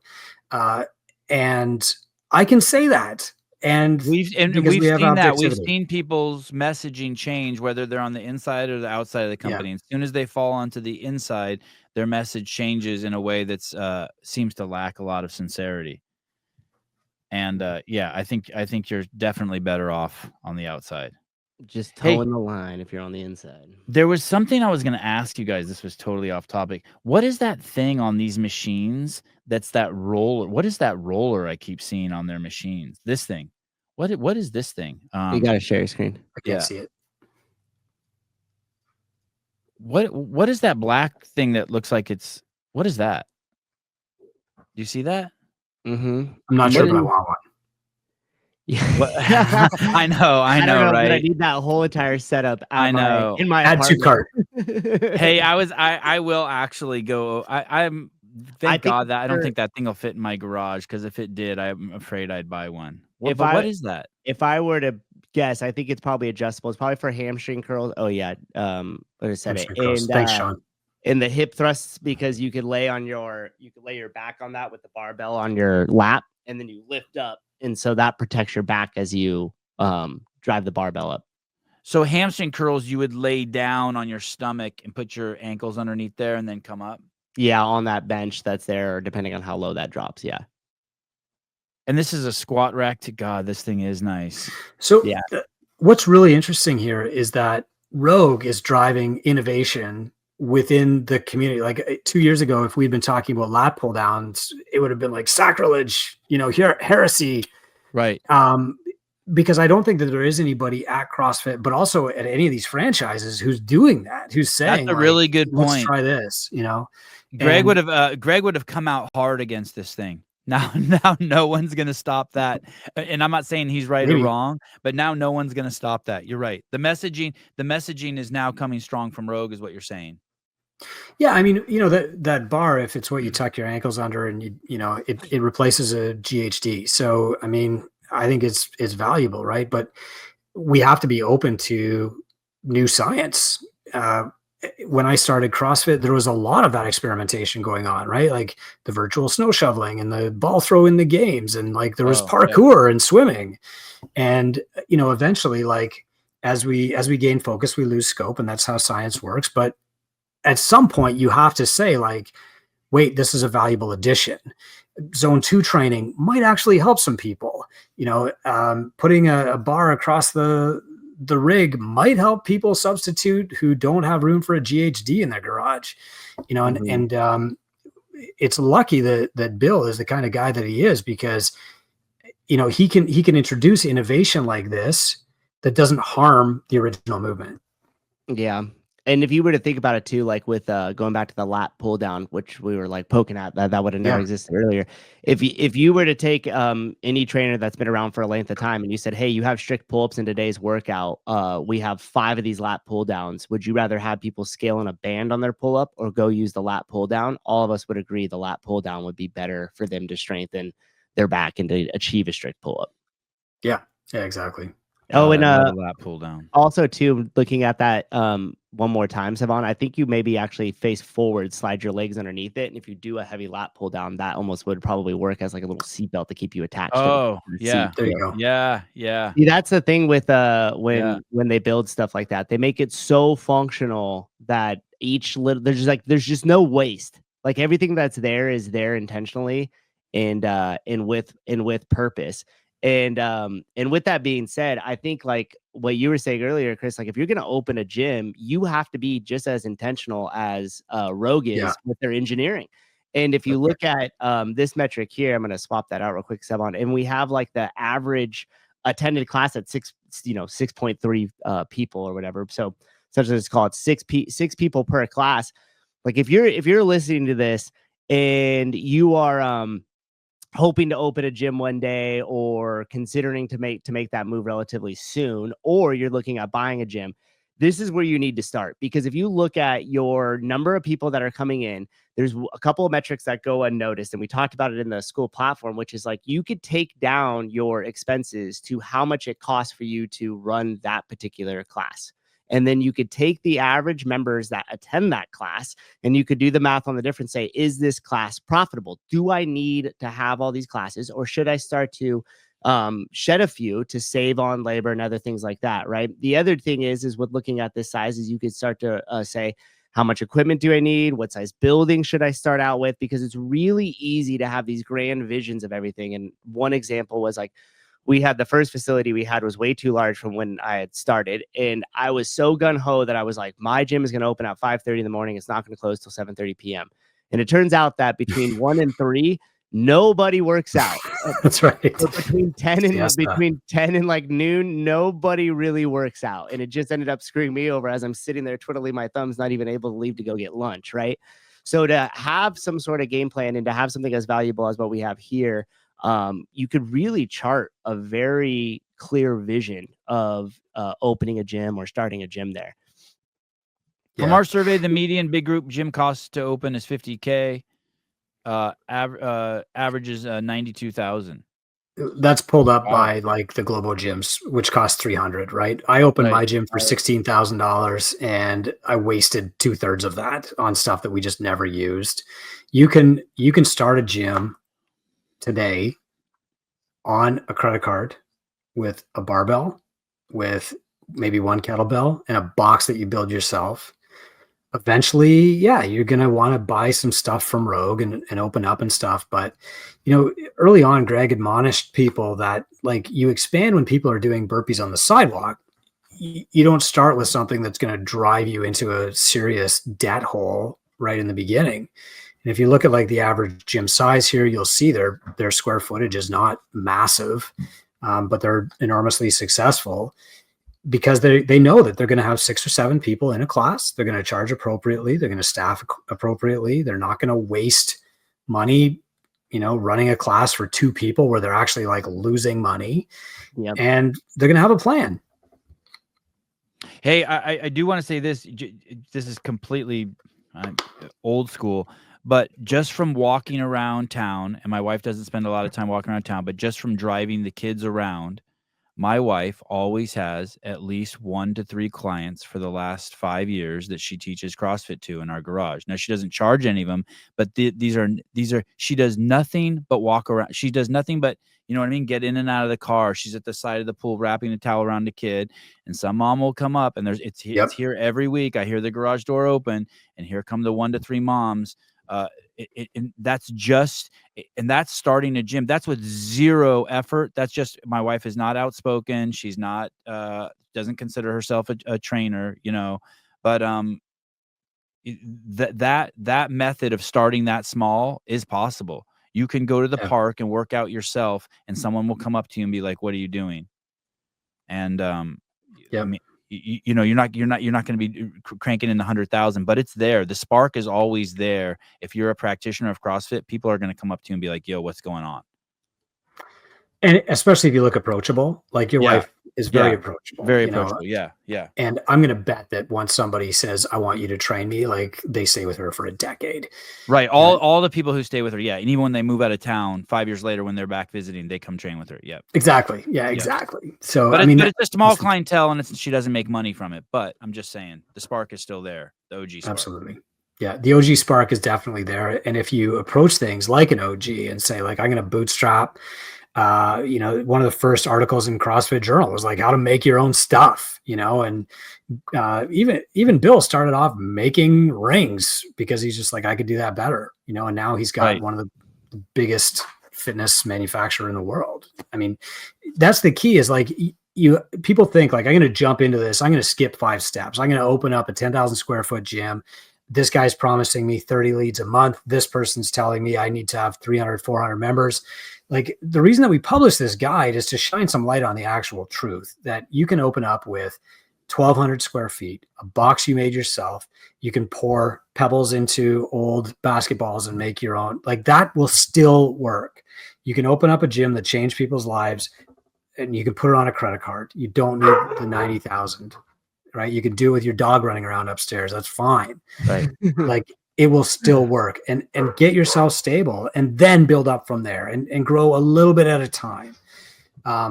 Don't try and skip steps, because that's what kills gyms. They get into this massive hole where they've got this massive payment. They're willing to sell their souls to get 1 client. They'll do anything to make $1, and they wind up hating the industry and quitting. Yeah. And it's funny too, because if you talk to a lot of gym owners that have been for a long time, and you say, hey, if this all went to dust and you had to restart back over, like, what would you do differently? And at least for myself, the way that I'd answer is like, okay, if I didn't want to build something really grand, or I didn't have, some huge vision here, but I just really wanted to have a great business that served my community and did it really well.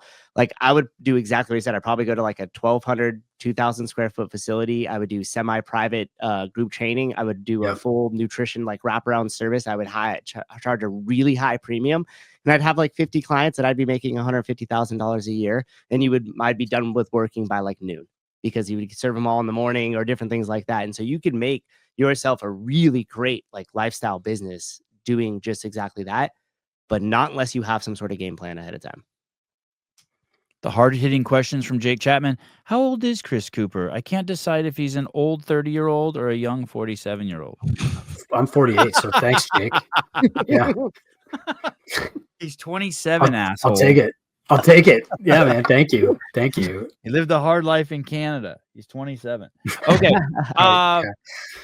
We're going to play a couple videos here. We'll start with the first honorable mention. This one did not win. It definitely could have won. By the way, thank you for all the submissions. This is the affiliate video contest brought to you by Two Brain. Here we go. The winner here will get 5,000. This person gets 0, except just some love. Here we go. Wow. Oh my goodness. I'm playing these, correct? Okay. Sure. Yeah. All right.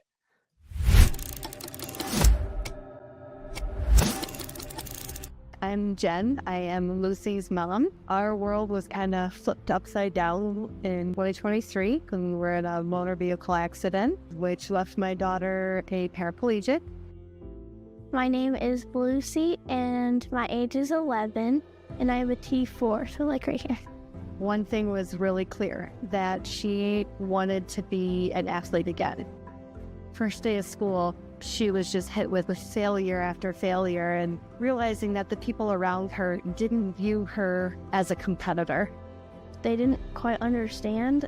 That was pretty frustrating stuff. When I first came in here, I was a little bit nervous because I had never been really in a gym before. But when I came into this gym, it was different because it was like everyone's welcome. If you're in a chair, if you're not in a chair, no matter what. CrossFit Watchtower very quickly became our home. It's really important because it helps with my independence and not just with like strength, like I can pick something else that's heavier, but just, I don't know, I just feel a lot more confident and just a lot more happy and stuff. It's amazing the community that supports her. And I wouldn't even just say supports her, but supports our whole family. Here, she is a competitor. She figures it out. And that's really because of the confidence and the independence and the strength work that she's done here at Watchtower. All of the videos from Watchtower That didn't win. Dude, Chris, there is so many of them that were like that like just trying to narrow down was just it was overwhelming. And when I was watching a lot of these, especially the very first watch party that I did when it was live, like, I don't know why, but something really, it like came over me, and I had this, just like strong conviction that I was like, fuck it, I'm dying on this hill. Like I was getting a lot of kickback. Like I used to kind of have this in with CrossFit, some of the people inside there. Then they recently kind of like pushed me out. And then for a little bit, I was doing a lot of the stuff with Metfix, and that kind of went silent for a little bit. And it was funny because on both sides, people were like, oh, like he's bought in, like he's bought and paid for by Metfix. Other people were like, well, what is he doing? Is he kind of on CrossFit side? And finally I was like, dude, I am here to serve the affiliates, the people that are inside those gyms, changing those people's lives. Most of those gyms you will never hear of. Most of those people you might never hear of, but it's happening all the time. And anyhow, for whatever reason, it just like, it stuck with me. And even that was a couple weeks ago. And I still feel very strongly about contributing and giving everything I can to continue to fight for the cause here. Quick note, no one has surfed the CrossFit ecosystem and the politics and better than Shannon and Kevin. Like we are so lucky to have them in the community. That they just great people. Anyway, just wanted to say that. Yeah. All right. Next runner up. So this one won a popular vote by our members of the Sevan podcast community, and actually got the most views from the members as well here. So this is this video, and here we go. I'm Christy Minato. I am a just recently coined 45-year-old. For over the past 8 years, I've kind of been struggling to find myself again. I was just kind of hitting that low of like not finding that happiness within myself that I've been looking for a long time. I just broke, and I was just like, you know what? It's time to focus on me. I've been coming here now very consistently, watching my diet finally, and really starting to find myself again, find my groove again. And honestly, this gym has provided me such an outlet of positivity. It's provided me an outlet of finding myself laughing again and just like having fun with athletics. It's been such a long time. I really feel that has helped me progress within this CrossFit gym. I have found friends for life. I've never felt so good about myself, my body image. So a lot more than just strength has come out of this. It's, the growth of my mind and understanding that this is my body. God gave me a strong body. It's about damn time I tap into that and let the world see that I'm proud of it. I'm not going to hide behind big baggy clothes because my shoulders might be bigger than yours. It's just part of the game.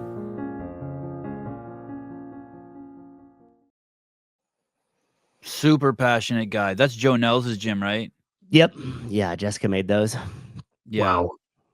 When she said it's about damn time, I just got like a shiver.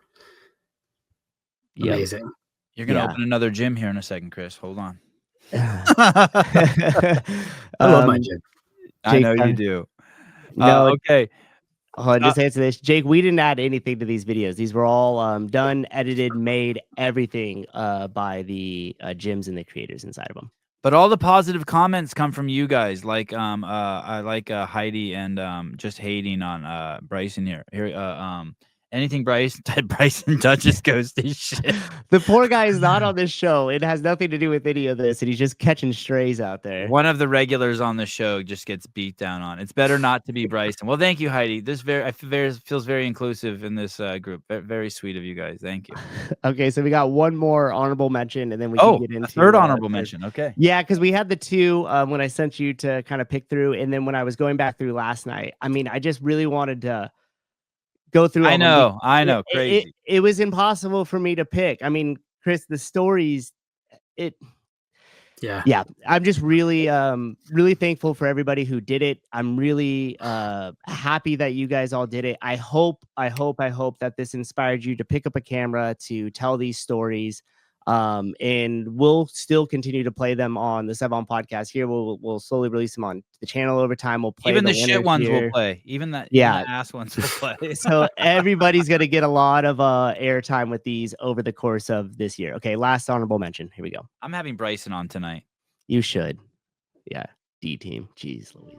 So 7 doctors walked into the room, and at that point I knew something was going on. I was like, "What's up, guys?"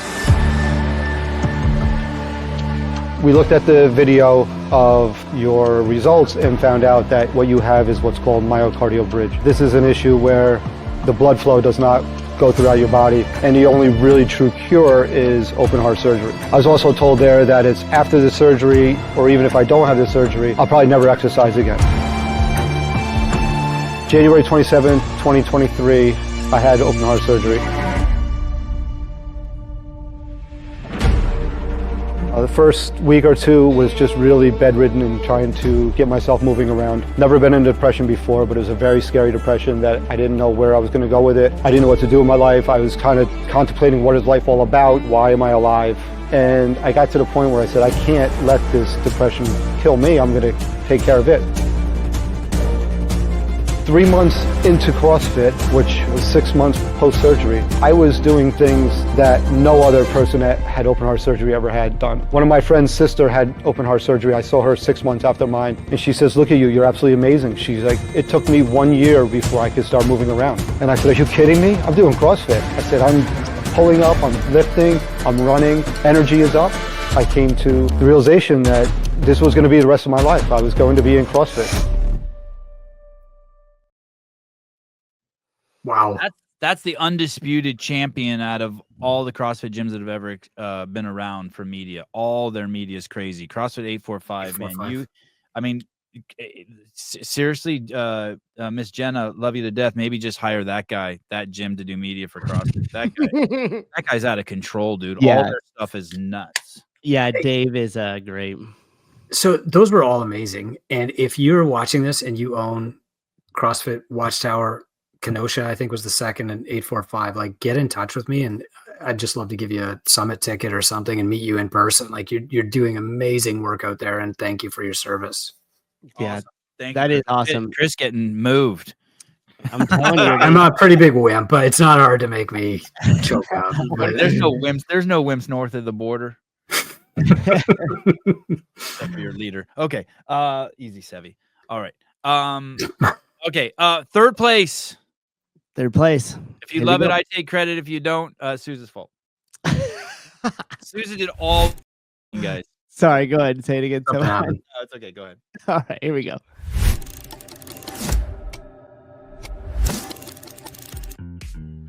嗨，我莉莉渊雾，我65岁，我本职护理师，我有在教热舞有氧哦，我在文化中心教了10几年了。我会进来 CrossFit， 因为是 Coach 瑞在美国毕业典礼的时候，他带我去看一场美国的比赛，结果我一看，这个比赛人做的吗？后来 Coach 瑞一直鼓励我，因为我腰椎开过刀，然后我年龄那么大了，我可以做吗？ Coach 瑞说，妈妈你可以。接触 CrossFit 运动以后，我才知道它是多元的，很新奇，很迷人。让我天天都期待今天的workout会做什么，然后天天跟年轻人一起运动，我的心境也年轻了。进来 CrossFit 运动6年了，对我的心肺功能、核心肌群、骨骼都太有帮助了。做起家事、逛街、提重物，轻松自在。我希望我这个年龄层的人一起运动，一起拼健康。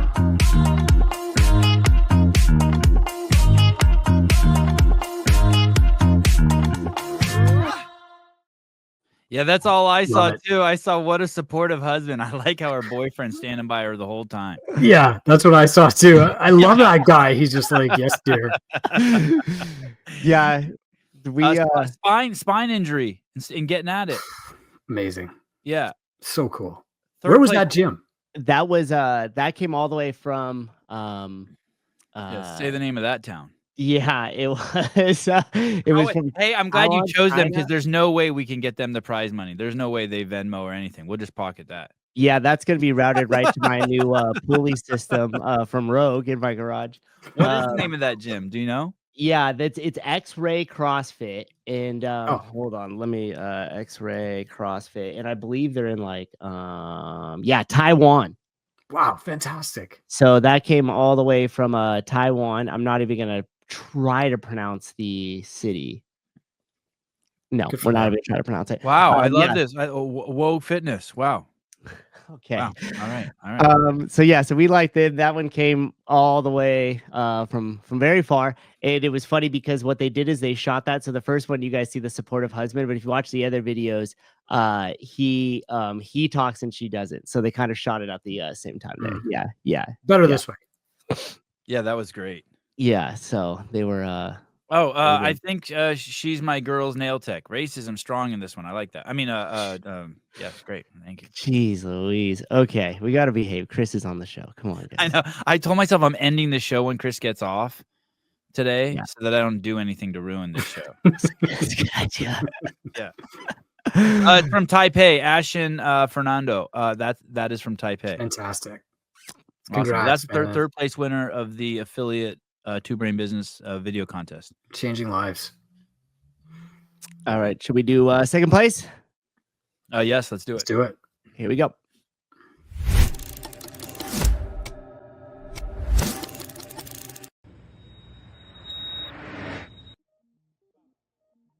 No tengo más opción que tirarme al suelo.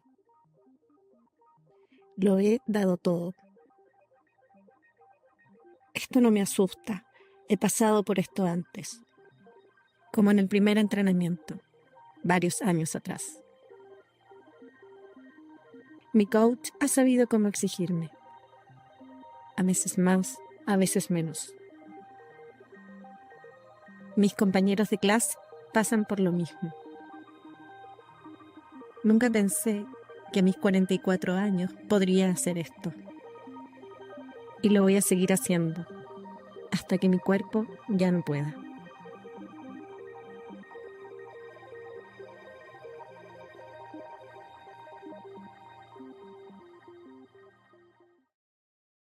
God, I love that one. I love Chile. that one. Yeah, that one's Mhm. great. And Her coach. She's doing stuff at 44 she never thought she could do, and her coach is getting her to do it. She trusts her coach. You can tell the relationship there is strong. Yeah, that's good. Yeah, and that gym in Chile there, it's really cool. They had a bunch of the other videos, so you got to like see inside of it, and like it's just very unique. You know, you go to see CrossFit gyms in different countries, especially like bigger, thriving ones, and you're like, man, like this would never fly in the US right now. Like half of it was matted, half of it like wasn't, but like I mean, it's so familiar at the same time, and their community was definitely you could tell it was a really tight knit community, which was cool. She's very relatable. Everybody, I knew Yes, this was gonna so happen. Sevan, Egg- we're getting hammered here. You seen these comments? I knew that. How was did this gonna beat happen. the wheelchair girl? It didn't. It didn't. knew that I'm was telling you, it didn't. Nothing. Just someone gets the money. They're all. It's impossible. It's impossible. Okay. Yeah. First place, ladies and gentlemen, $5,000. The Two Brain affiliate video contest. This year's winner. Action. Well, this is going to be interesting filming myself. My name is Jose. I'm 35 and I go to Vintage CrossFit. What this affiliate means to me, it has brought me out of my comfort zone, but also helped me find myself. Growing up, I was always overweight. After college, I almost hit 500 pounds. I had my weight loss surgery in April 2019, and I was able to lose over 250 pounds. Ever since I found CrossFit, it has shown me the skills that I've never thought I would do as an obese person. They love my story, they feel inspired. When people say that, it makes me feel good. I just don't want nobody to go through what I went through. I'll have to be that advocate for my family, be that role model that I want for my future kids. Thanks to fitness and CrossFit, I've been able to do that.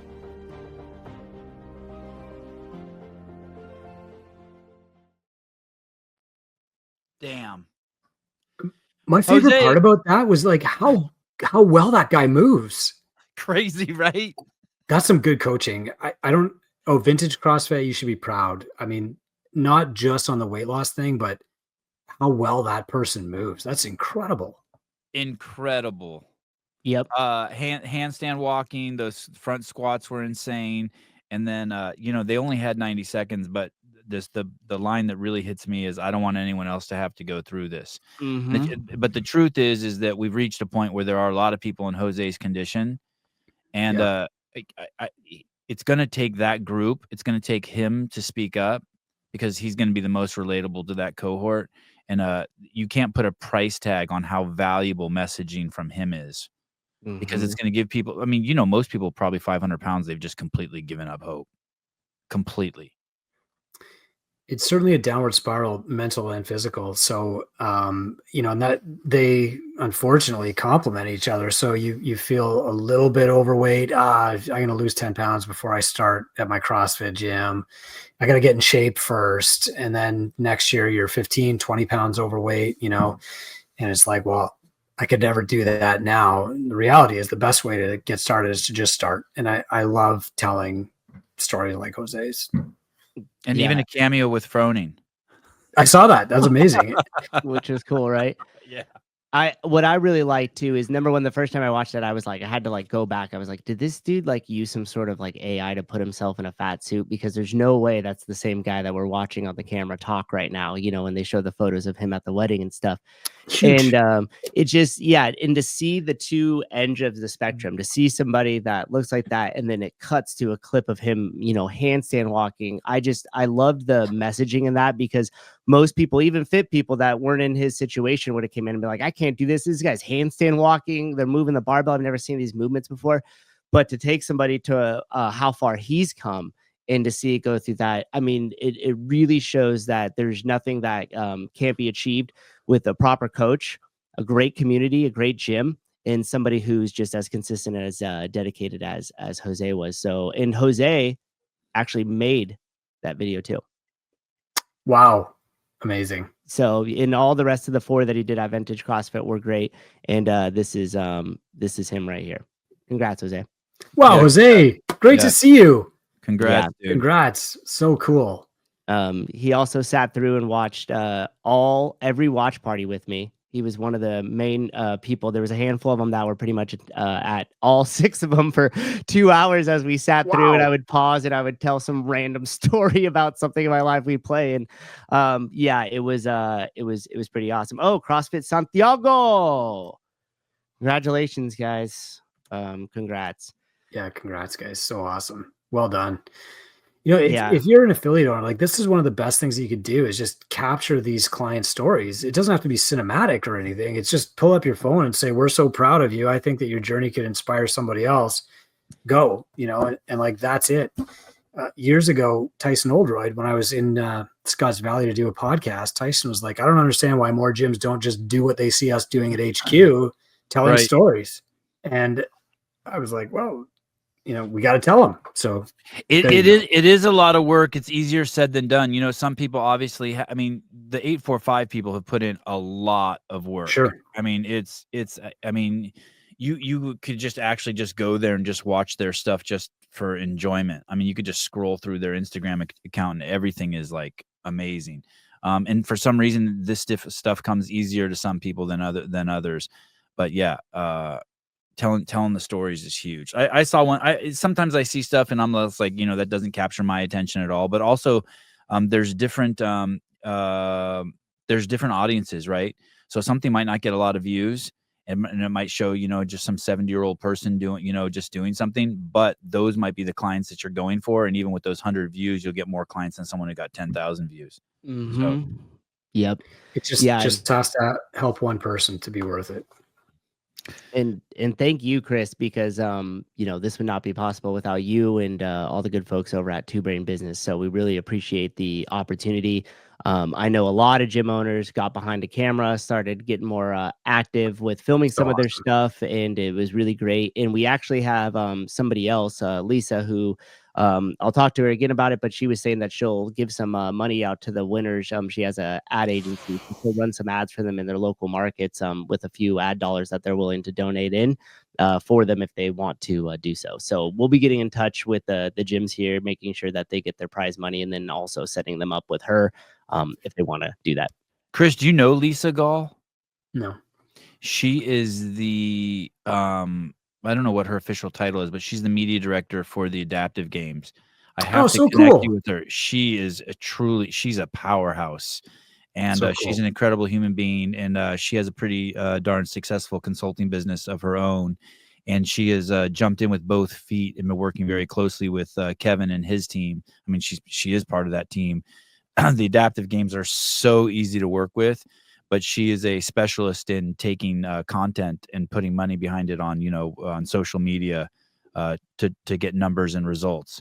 So I'll definitely need to put you in touch with her. She'd be great. She'd be great for someone for you to have at the summit. By the way, last year, the summit sold out. And this year, before the summit was over, the 2024 summit was over, 300 tickets had already been sold to the 2025 summit. The summit last year was in Chicago. Is it in Chicago again? Yep. twobrainsummit.com. And there are still some tickets, I think. My favorite story last year, though, was the guy that snuck in and told you about it. Hilarious. Yes. I think that was actually one of the video contest people that we just saw. That being said, I also want to say this. If you have any thoughts about going to the summit, we couldn't get 1,000 people to our summits. 1,000 when I worked at HQ. And so that should speak to you about how much people they go to this summit in Chicago, the Two Brain Summit, and they leave so invigorated. It's a very special meeting. It's obviously, as CrossFitters, it's not your traditional summit. It's a great bonding experience, lots of education, a lot of friend building, some great sincere networking that occurs there. So I can't recommend it enough. That line, that's Bergeron. The line to have him sign a book was 2 hours long. It was amazing. Wow. Yeah. Holy smokes. And the Kalipa just travels in a pack, like everybody's around him, it's so great. Like to just be around these people who've always kind of been CrossFit heroes of mine. And Ben shows up Friday night and there's 3 or 4 of us in the lobby. We're going to walk to dinner. And by the time we get to dinner, there's 20 of us. And it's just like, these are the people who have run great affiliates and because they're just so magnetic themselves. And we just love having them and putting them all together. And when you come to the summit, you're going to meet 50 more just like them. I don't want to give away, I won't be able to do it justice, but the example I'll use is Ben Bergeron. The talk that Ben Bergeron gave at the summit this year from people I spoke to who were there was a one-of-a-kind talk. It was the most vulnerable and sincere he's ever been. When I heard about what he was saying, it blew my mind. It is not your Chris isn't selling you anything there. You're not leaving with like protein powder or a 10-box DVD set or the summit cost me a ton of we lose like $200,000 a year on it. It's just like it's important to me to connect people and let them feel like they're not alone out there. Yeah, it's more like in a video game when your car runs through the right lane and you get energized. It's more of that type of event. It's a place to go, get energized, reinvigorated, healed. It's a healing event from what I've been told. Thank you. Yeah, Chris, Go ahead. Susan, no, go I just wanted to piggyback off that and say, Chris, if there's any thing that we could do, something that just immediately comes to mind for the summit is if I could take a handful, maybe 20 of the high production, great videos that we have from the affiliate summit and deliver those original files for you guys, maybe just have playing in the background on a loop or something like that, or anything as well. I'd be happy to help assist with that anyway. Yeah, absolutely. Yeah, we love telling stories there. Thank you. Yeah, we just love telling stories. Like every year when I'm picking speakers, I'm like, what's this person's message? How's it going to help the person sitting in the audience, like working alongside with them, but also can they tell a good story? And I mean, Khalipa, Bergeron, they did not disappoint last year. They went places I didn't think that anybody would go. And it was wild. Yeah, that's so cool. Yes, that was actually not the Two Brain Summit. That was just prior to the insurrection on the Capitol. That is correct. Sorry. Chris, you've been busted. Yeah, all right. That's right. Chris, thank you so much for coming on the show. I look forward to getting my hard copy. I look forward to having you on again soon. Thanks for doing this. Congratulations on all this success. Thank you for everything you've given to the community. Yeah. Thanks. brother. All right. Take care, guys. No, go ahead. You go ahead. I was going to say, if anybody wants a copy, you can just go get it. It's twobrainbusiness.com/data. You can just have it. Like, we make it for you.